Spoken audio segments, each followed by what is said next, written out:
محمد رسول اللہ لا الہ الا اللہ محمد رسول اللہ اللہم صلی علی سیدنا و مولانا محمد وعلی آل سیدنا و مولانا محمد وبارک وسلم وصلی علیہ اللہم صلی علی سیدنا و مولانا محمد وعلی آل سیدنا و مولانا محمد وبارک وسلم وصلی علیہ اللہم صلی علی سیدنا و مولانا محمد وعلی آل سیدنا و مولانا محمد وبارک وسلم وصلی علیہ اللہم صلی علی سیدنا و مولانا محمد وعلی آل سیدنا و مولانا محمد وبارک وسلم وصلی علیہ اللہم صلی علی سیدنا و مولانا محمد وعلی آل سیدنا و مولانا محمد وبارک وسلم وصلی علیہ اللہم صلی علی سیدنا و مولانا محمد وعلی آل سیدنا و مولانا محمد وبارک وسلم وصلی علیہ اللہم صلی علی سیدنا و مولانا محمد وعلی آل سیدنا و مولانا محمد وبارک وسلم وصلی علیہ اللہم صلی علی سیدنا و مولانا محمد وعلی آل سیدنا و مولانا محمد وبارک وسلم وصلی علیہ اللہم صلی علی سیدنا و مولانا محمد وعلی آل سیدنا و مولانا محمد وبارک وسلم وصلی علیہ۔ مراقبے کے اندر، مراقبہ آپ لوگوں کو پتہ ہے، میں نے بتایا بھی ہے، مراقبے کے اندر یہ تصور کرنا ہے کہ اللہ تعالیٰ کی رحمت آپ کے اوپر اتر رہی ہے، آپ کے اوپر اللہ کی رحمت برس رہی ہے اور آپ کے دل میں سما رہی ہے۔ اللہ کی رحمت آپ کے اوپر اتر رہی ہے، برس رہی ہے اور آپ کے دل میں سما رہی ہے، اور آپ کا دل جو ہے نا وہ اللہ اللہ کہہ رہا ہے۔ آپ کی زبان نہیں ہلے گی لیکن آپ کا دل جو ہے نا وہ اللہ اللہ اللہ کہہ رہا ہے۔ آنکھیں بند کر کے اور اپنے دل کے اوپر توجہ دیں، دل کے اوپر اپنے توجہ دیں، اور دل آپ کا اللہ اللہ کہے، آپ کی زبان اللہ اللہ نہیں کہنی چاہیے۔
الحمدللہ رب العالمین والعاقبۃ للمتقین والصلاۃ والسلام علی سیدنا الانبیاء والمرسلین۔ دعا کے لیے ہاتھ اٹھا لیں، توجہ سے اللہ تعالیٰ سے دعا کریں، جس کے جو مسئلے ہیں اس کو اپنے تصور میں رکھیں کہ اللہ میری یہ پریشانی، میرا یہ مسئلہ ہے، اللہ تعالیٰ اس کو حل فرما دیں بس، ٹھیک ہے۔ توجہ سے دعا کریں، میسیجز کیا آ رہے ہیں کیا نہیں آ رہے، کون کیا کر رہا ہے، سب چھوڑ دیں،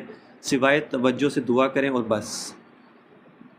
اللہم صلی علی سیدنا و مولانا محمد وعلی آل و اصحاب سیدنا و مولانا محمد معدن الجود والکرم لا حول ولا قوة الا باللہ العلی العظیم حسبنا اللہ و نعم الوکیل نعم المولا و نعم النصیر یا حی یا قیوم ثبتنا علی الایمان یا باقی انت الباقی یا ہادی انت الہادی یا شافی انت الشافی یا کافی انت الکافی یا بدیع العجائب بالخیر یا بدیع جل جلالہ یا خفی اللطف ادرکنی بلطفک الخفی اللہم صلی علی سیدنا و مولانا محمد وعلی آل و اصحاب سیدنا و مولانا محمد معدن الجود والکرم لقد جاءکم رسول من انفسکم عزیز علیہ ما عنتم حریص علیکم بالمؤمنین رؤوف الرحیم فإن تولوا فقل حسبی اللہ لا الہ الا ہو علیہ توکلت وہو رب العرش العظیم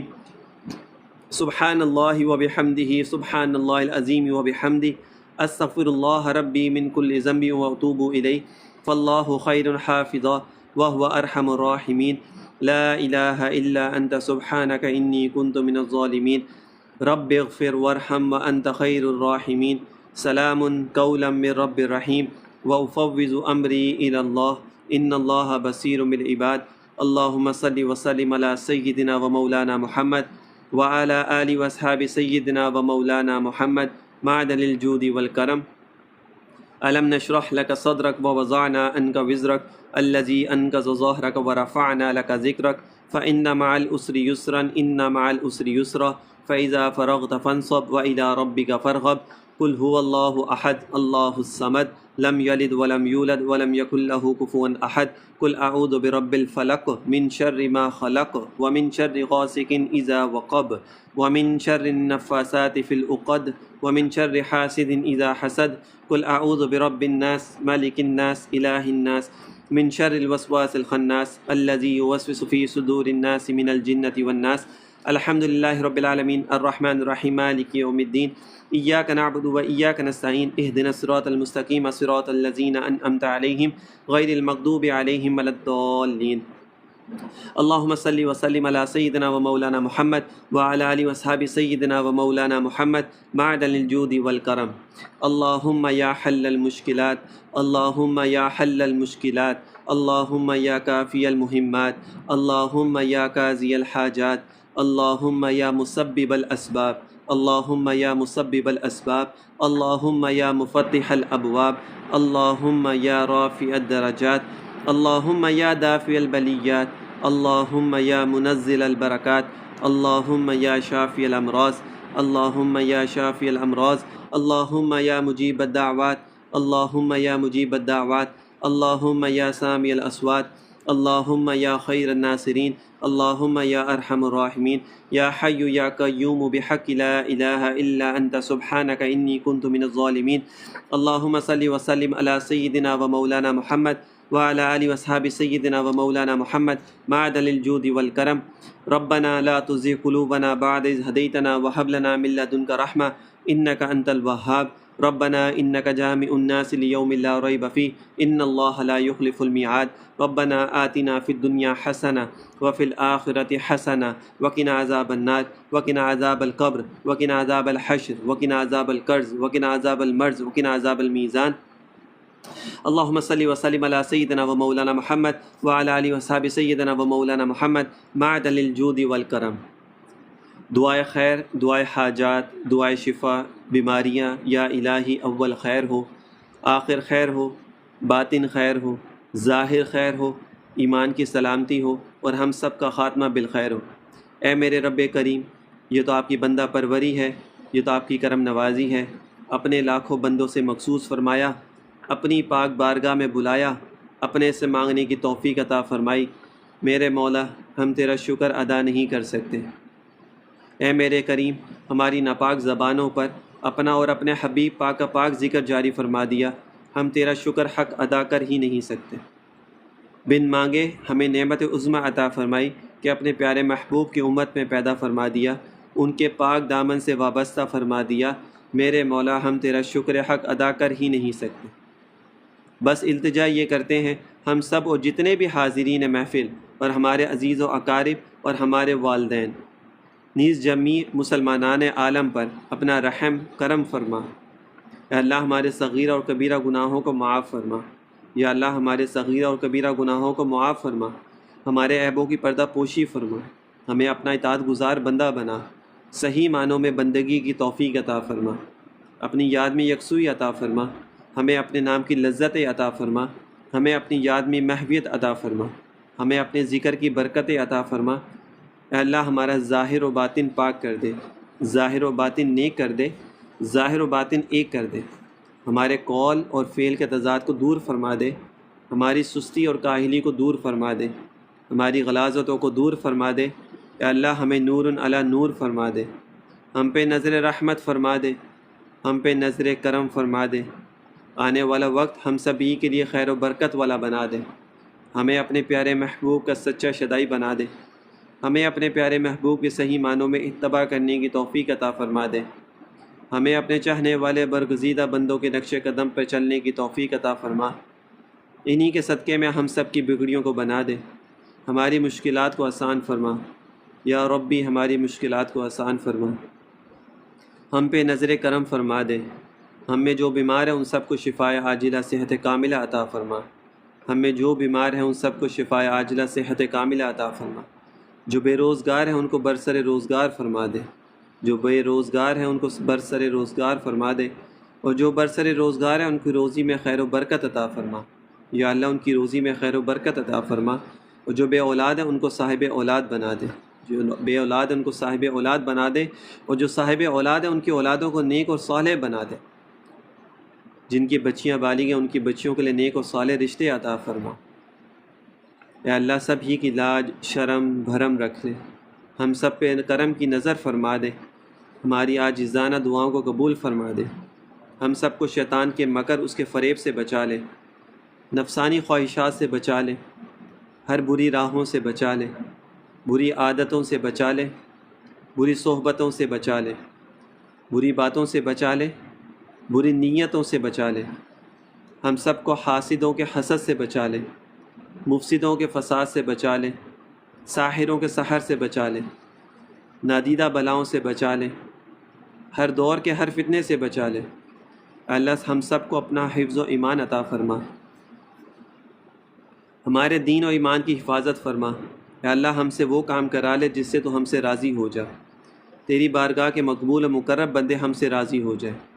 الہی سبھی کو نیکیوں کا صلہ عطا فرما، سبھی کو نیکیوں کا شکر عطا فرما، سبھی کو اپنی بارگاہ میں مقبول فرما، اور ہمیں وہ نعمتیں عطا فرما جو ہمارے خیال و گمان میں بھی نہ ہوں۔ یا اللہ ہم یہاں سے اٹھنے بھی نہ پائیں اور تو ہماری دعاؤں کو قبول فرما لے۔ اس گھر میں اپنی رحمتیں برکتیں نورانیت کا نزول عطا فرما، اس گھر کے مکینوں کو ہمیشہ شاد و آباد رکھنا۔ یا اللہ ہماری عاجزانہ دعاؤں کو قبول و منظور فرما۔ جتنے بھی لوگ میرے کہنے پر میری مجلس میں اللہ شامل ہوتے ہیں، میری بات کو سنتے ہیں، ذکر میں شامل ہوتے ہیں، مراقبہ کرتے ہیں، دعاؤں میں شامل ہوتے ہیں، یا اللہ ان سب کی دعاؤں کو قبول و منظور فرما، ان سب کی دلی تمناؤں کو قبول و منظور فرما، ان سب کی نیک و جائز حاجات کو پورا فرما، سب کی مشکلات کو حل فرما، سب کو حلال روزی، طیب روزی، آسان روزی، وسیع روزی، برکت والی روزی کمانے کی توفیق عطا فرما، سب کی دلی تمناؤں کو یا اللہ تو پورا فرما، سب کے جو مسئلے مسائل ہیں یا اللہ ان سب کو تو حل فرما دے۔ جس کا شادی کا مسئلہ ہے، اولاد کا مسئلہ ہے، کاروبار کا مسئلہ ہے، جاب کا مسئلہ ہے، رشتوں کے مسئلے ہیں، ہسبینڈ وائف کے مسئلے ہیں، نا اتفاقیاں ہیں، محبتیں نہیں ہیں، یا اللہ جو جس کے دل میں جو بھی نیک تمنا ہے یا اللہ تو ان سب کو پورا فرما دے۔ یا اللہ ان سب کو، جتنے بھی لوگ میرے ساتھ شامل ہوتے ہیں، میری مجلس میں شامل ہوتے ہیں، میرے ساتھ لائیو بیٹھتے ہیں، یا اللہ ان سب کو تو قبول فرما لے، ان سب کو دین پہ چلنے والا بنا، دین کا داعی بنا، دین کی دعوت کا کام ان کو کرنے کی توفیق عطا فرما، سب کو حیا والا بنا، پردے والا بنا، اور سب کو یا اللہ تو ایسا بنا دے کہ جن سے تجھے محبت ہو جائے۔ یا اللہ جو بھی دعائیں آپ سے مانگی اور جو دعائیں رہ گئی ہوں، جو نہیں مانگ سکے، یا اللہ ان سب دعاؤں کو تو قبول و منظور فرما، اور جتنے بھی حاضرین یہاں پہ بیٹھے ہیں، ہر کسی کے دل میں کوئی نہ کوئی تمنا ہے، کوئی نہ کوئی خواہش ہے، کوئی نہ کوئی آرزو ہے جس کو وہ چاہتا ہے کہ وہ پوری ہو جائے۔ یا اللہ تو ان سب کی دلی تمناؤں کو، خواہشات کو،